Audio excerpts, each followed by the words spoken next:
Las circunstancias históricas. Durante el ministerio del escritor entre la gente indígena de México, llegó la noticia de que uno de los creyentes indígenas se había apartado de la fe. Decía que yo enseñaba que el hombre podría casarse con su hermana. Se ofendió por esto. Pronto recordé el caso. Él me había preguntado dónde consiguió Caín a su esposa. Refiriéndome a Génesis 5, 4, le dije que ella era, sin duda, su hermana. Había procurado decirle que todas las personas de aquel tiempo habían nacido del primer matrimonio, Adán y Eva.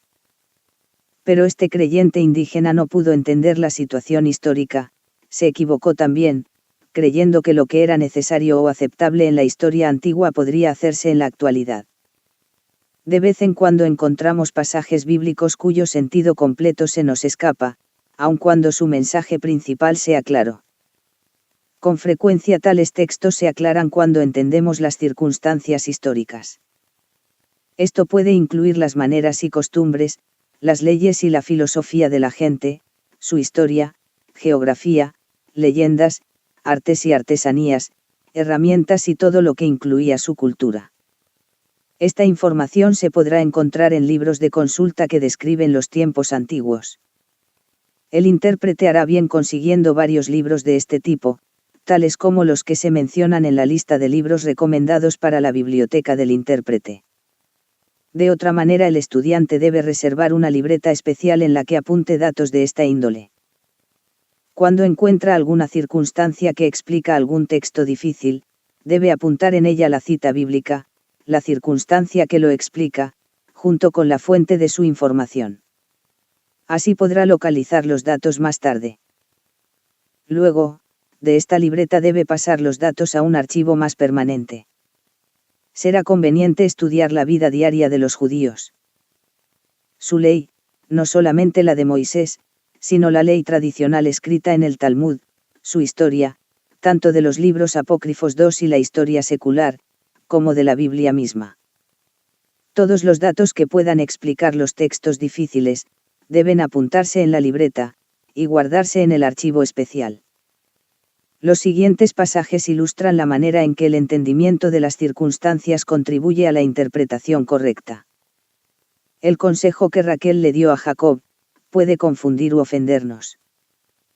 He aquí mi sierva Bilha, llégate a ella, y dará a luz sobre mis rodillas, y yo también tendré hijos de ella. GN 33. Recordamos que también Sara le pidió a Abraham que tomara a Agar su sierva, con el mismo fin. Debemos entender que las leyes de la ciudad de Ur de los Caldeos, de donde habían salido para ir a Canaán, permitían estas relaciones. Sin duda, por la influencia de aquella gran ciudad, la costumbre era reconocida y usada en todo el mundo antiguo.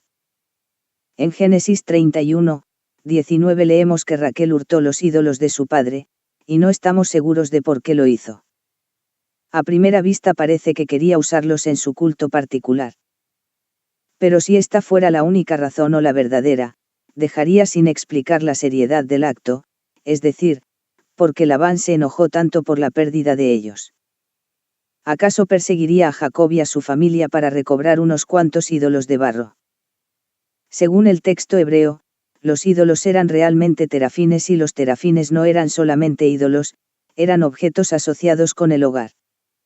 Según la ley Orea de Seir, GN 36, 20, 21, la posesión de los terafines le garantizaba a Raquel la posesión de la propiedad de su padre para Jacob. Sin embargo, Jacob no supo lo que Raquel había hecho, y nunca quiso aprovecharse de esa manera.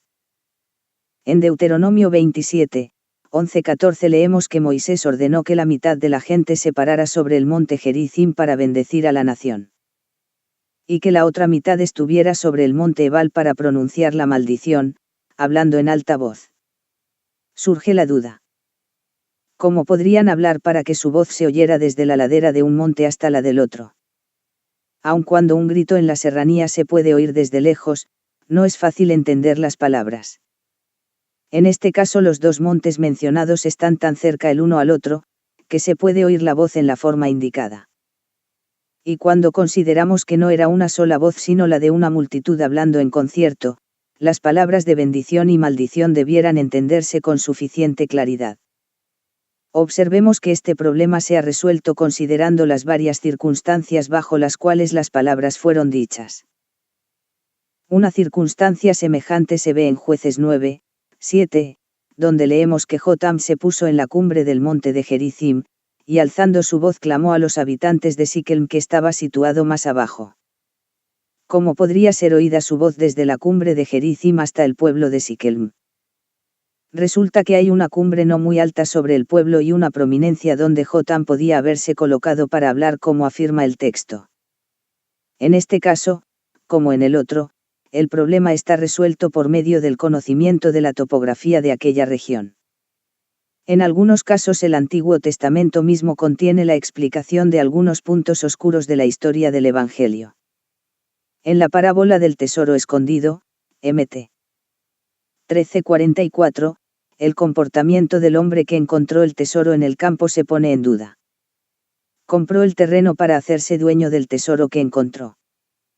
Quizá pensamos que hubiera hecho mejor buscando al dueño para entregárselo, o acaso, avisarle antes de comprarlo. Sin embargo, los judíos no pensaban así. Los tesoros eran la propiedad del individuo que los encontrara, Job 3:21, pr. 2, 4. Si alguien tuviera la dicha de encontrar un tesoro en su propiedad, nadie negaría su derecho de quedarse con él. Por supuesto. Este punto no es parte de la parábola, fue relatada con el fin principal de dar énfasis al gran valor del tesoro, que representa el mensaje de salvación, y el interés que tuvo el hombre en quedarse con él.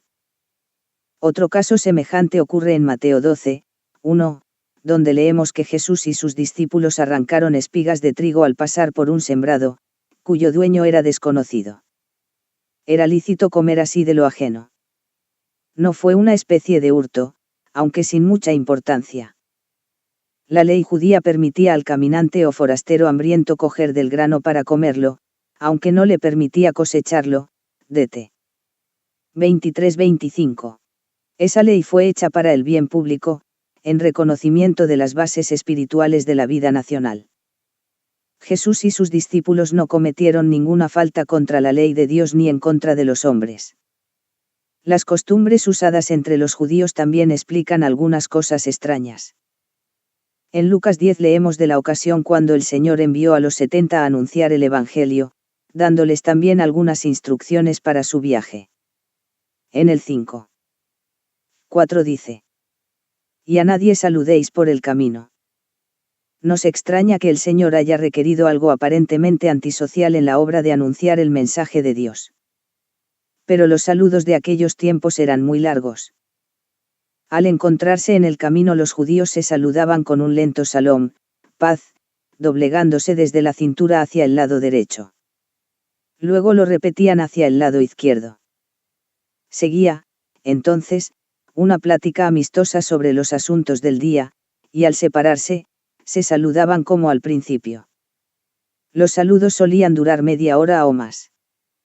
Será fácil entender que esta costumbre podría hacerle al mensajero del Evangelio perder mucho tiempo, especialmente si encontraba a varios amigos por el camino. Esta instrucción que prohíbe el saludo, realmente indica que el evangelista no debiera demorarse llevando tan importante mensaje. Un ejemplo de esta situación se encuentra en la historia de Israel. Eliseo había enviado su ayudante a la casa de la viuda para poner su bordón sobre la cara del niño que había muerto, 2 Reyes 4:29. No debía saludar a nadie, ni contestar si otro le saludaba, el asunto que lo llevaba requería mucha prisa. Otro caso que señala una costumbre rara de los judíos, se encuentra en Mateo 8:21. Uno que quería seguir a Jesús quiso posponer su obediencia al llamamiento del Señor, y ofreció lo que nos parece era una disculpa justa. Señor, permíteme que vaya primero y entierre a mi padre. Pero el Señor le respondió: Sígueme, deja que los muertos entierren a sus muertos. 5:22. Claro es que el Señor hablaba figuradamente cuando dijo que los que estaban muertos debieran encargarse de enterrar a sus muertos.